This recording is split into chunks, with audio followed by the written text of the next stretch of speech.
सर्दियों की ठंडी सुबह थी। चंदौली गांव पूरी तरह धुंध में लिपटा हुआ था। खेतों में फैली हल्की हल्की ओस सूरज की पहली किरणों में चमक रही थी। लेकिन गांव के आखिरी छोर पर बनी एक फूटी फूटी झोपड़ी में चमक नहीं, सिर्फ गरीबी, भूख और बेबसी पसरी हुई थी।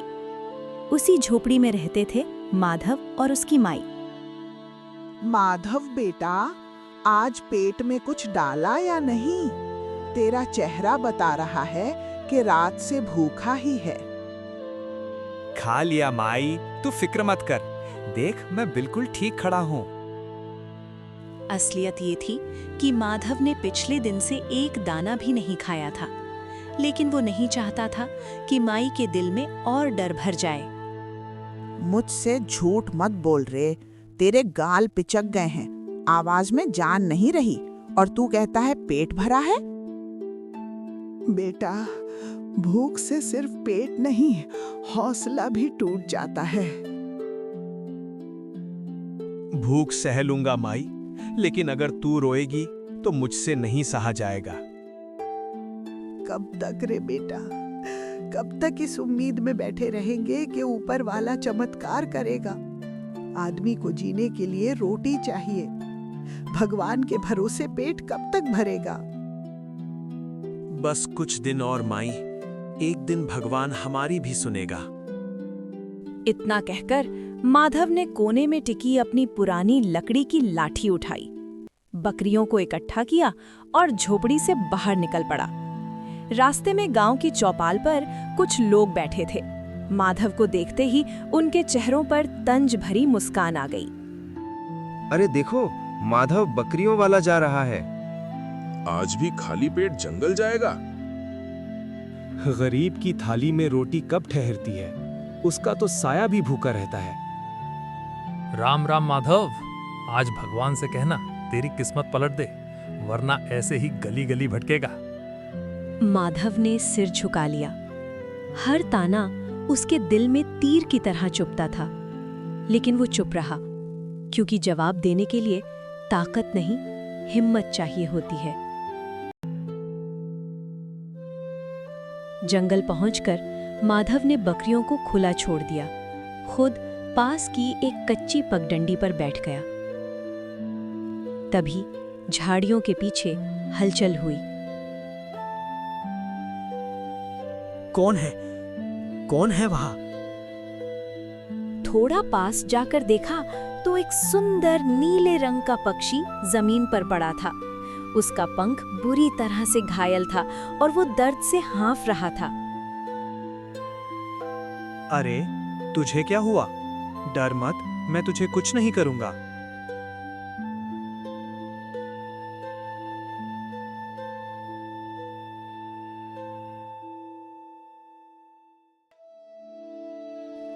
घर पहुंचकर माधव ने माई को दिखाया। माई, देख, जंगल में मिला। लगता है नील पंछी है, इसका पंख टूट गया है। हे भगवान, नीलकंठ पंछी। बेटा, ये तो पवित्र माना जाता है, इसका ध्यान रखना, वरना पाप लग जाएगा। माही, जब तक मैं जिंदा हूं, इसे कुछ नहीं होगा। माधव ने उसके पंख पर हल्दी और तेल लगाया, पानी पिलाया और बाजरे के दाने रख दिए। फिर उसके पास चुपचाप बैठ गया। शाम ढलने लगी।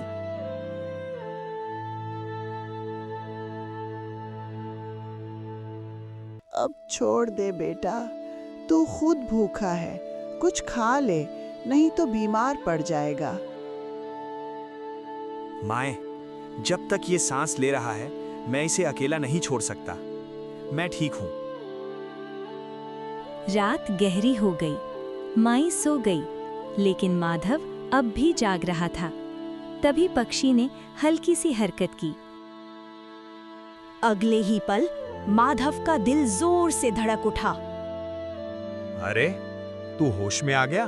अच्छा है, अब तो बच जाएगा। माधव, माधव, माधव। ये तू बोल रहा है? मैं सपना तो नहीं देख रहा? नहीं माधव, ये सपना नहीं है। तेरी सेवा ने मुझे जीवन दिया है, इसलिए आज मैं तुझे एक वरदान देता हूँ। पक्षी ने अपने पंख फैलाए। नीली रोशनी झोपड़ी में भर गई। माधव के पास पड़ी पुरानी लाठी तेजी से चमक उठी। ये लाठी चमक क्यों रही है? अब ये साधारण लाठी नहीं रही।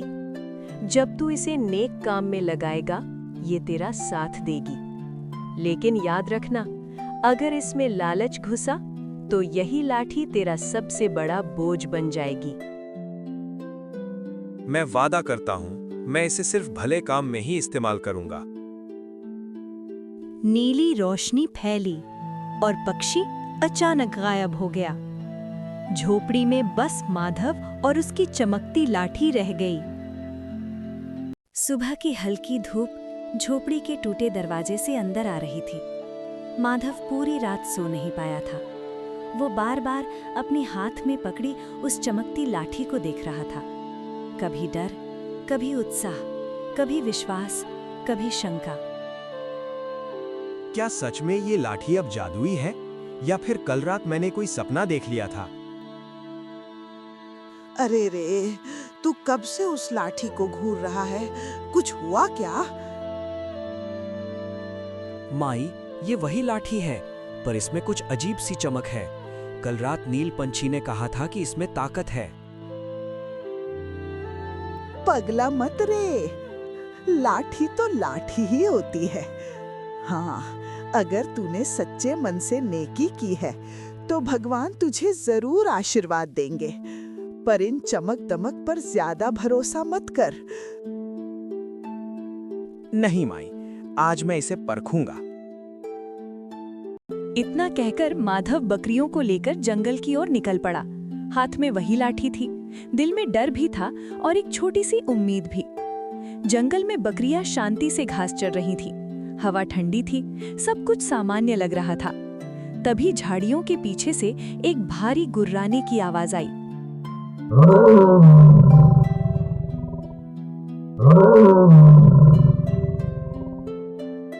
हे भगवान, ये आवाज!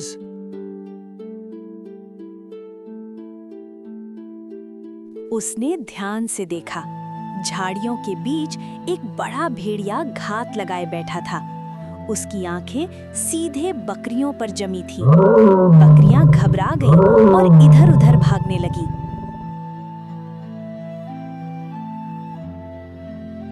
अरे बाप रे, अगर इसने हमला कर दिया तो सब खत्म। माधव का हाथ कांप रहा था, लेकिन उसने हिम्मत जुटाई। लाठी को जमीन पर जोर से टेका। जैसे ही लाठी जमीन से टकराई, धरती में कंपन हुआ। भेड़िया अचानक चौंक गया। उसने पीछे देखा और डर के मारे जंगल के अंदर भाग गया। बकरियां रुक गईं, फिर धीरे-धीरे माधव के पास आ गईं।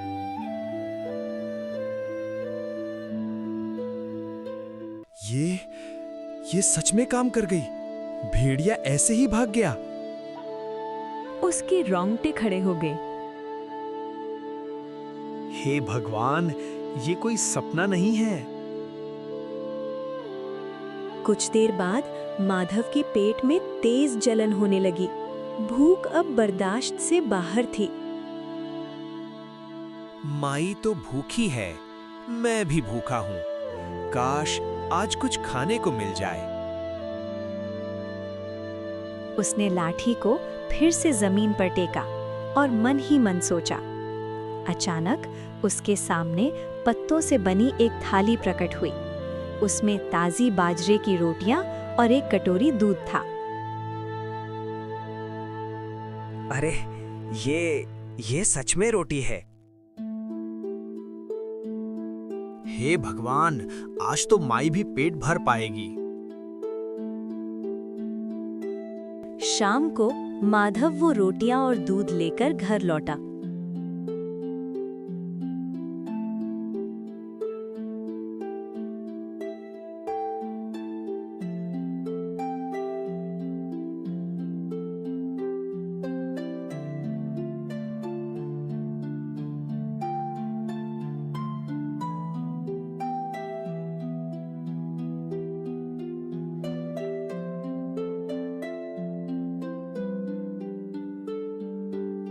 अरे, ये रोटियां कहाँ से आईं? मैंने तो कुछ बनाया ही नहीं। मैं बस समझ ले, ऊपर वाले ने भेज दी। माई ने कुछ नहीं कहा, लेकिन उसकी आंखों में संतोष के आंसू थे। धीरे धीरे गांव में खबर फैलने लगी। सुबह सुबह कुछ लोग माधव की झोपड़ी के बाहर इकट्ठा हो गए। माधव भाई, सुना है तेरे पास ऐसी ताकत आ गई है कि भूखे का पेट भर जाता है। मेरे बच्चे ने कल से कुछ नहीं खाया। भगवान के लिए थोड़ा दे दे। भैया, जो मुझे मिला है वो सबके लिए है। उसने लाठी जमीन पर टेका। पल भर में वहां अनाज की छोटी छोटी गठरियां और रोटियां आ गईं। गांव वालों की आंखें फटी की फटी रह गईं। माधव भाई, तू तो देवता निकला। भगवान तेरा भला करे। आज मेरे बच्चों ने भर पेट खाया। रात को झोपड़ी के अंदर माधव और माई बैठे थे।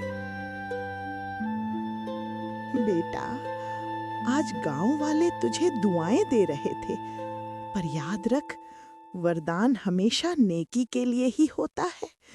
ये बहुत बड़ी जिम्मेदारी है। माँ, मैं वादा करता हूँ, जब तक जिंदा हूँ इस लाठी से भूखों का पेट भरूंगा और मुसीबत में लोगों की मदद करूंगा। बस बेटा, यही तेरी असली अमीरी है। कुछ ही दिनों में माधव और उसकी लाठी की बातें पूरे गांव में फैल गईं। चौपाल पर अब सिर्फ वही चर्चा थी।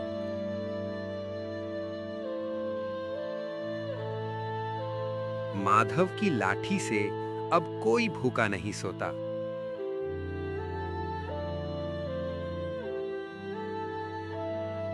अगर राजा को पता चला तो वो जरूर बुलवाएगा। पास खड़ा साहूकार भैरवनाथ ये सब चुपचाप सुन रहा था। उसकी आंखों में लालच की चमक थी। भैरवनाथ मन ही मन, अगर ये लाठी मेरे हाथ लग जाए तो पूरा इलाका मेरे कदमों में होगा।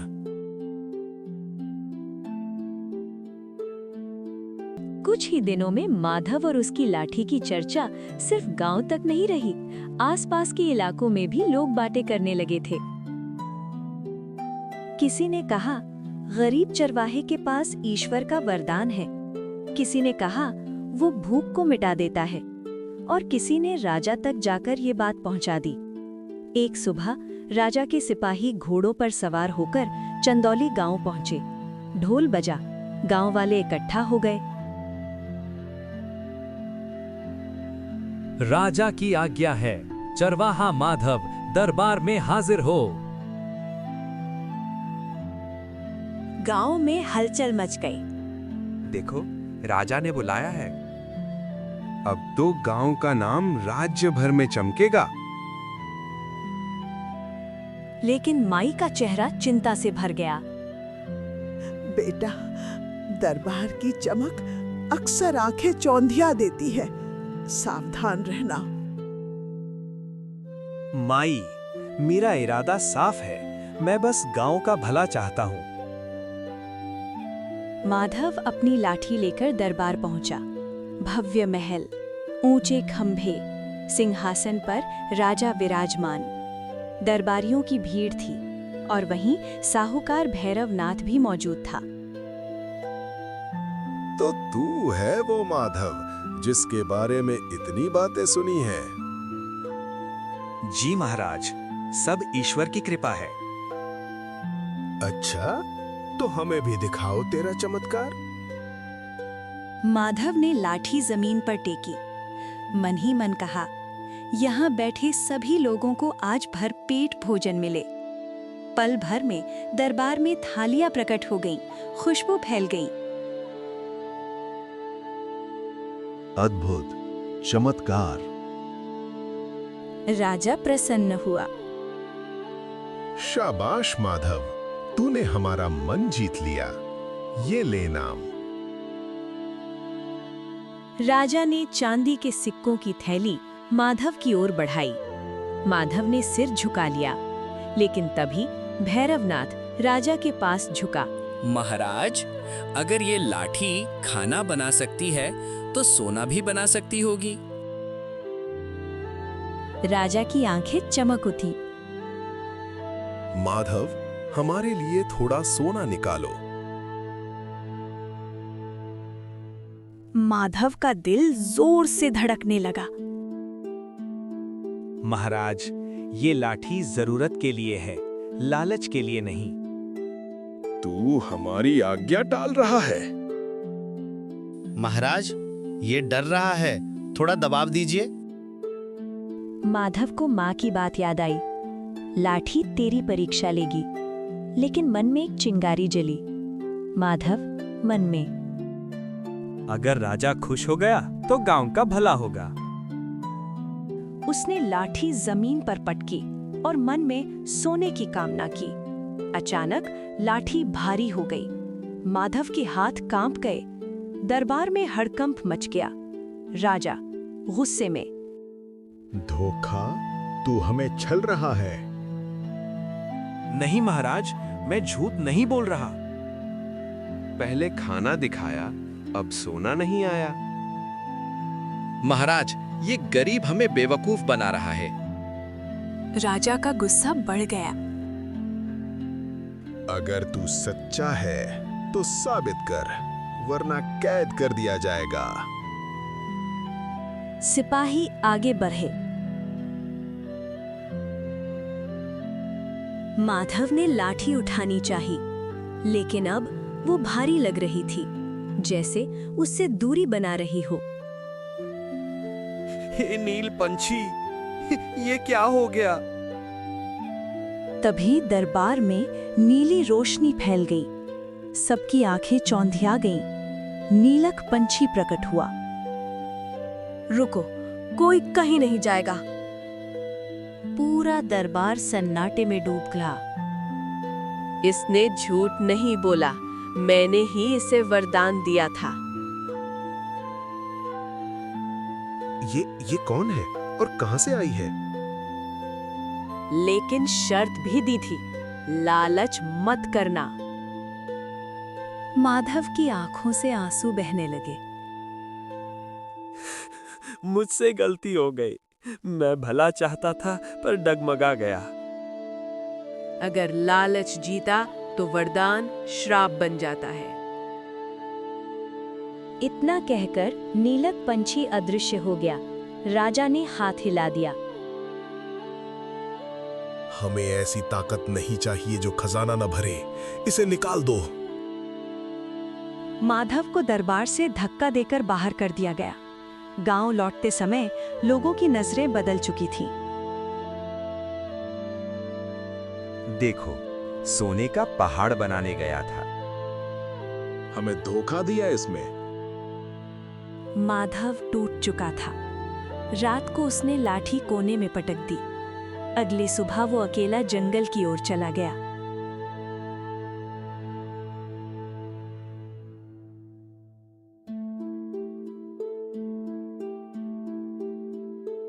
पहले भूखा था, अब बदनाम भी हूं। तभी भैरवनाथ अपने आदमियों के साथ पहुंचा।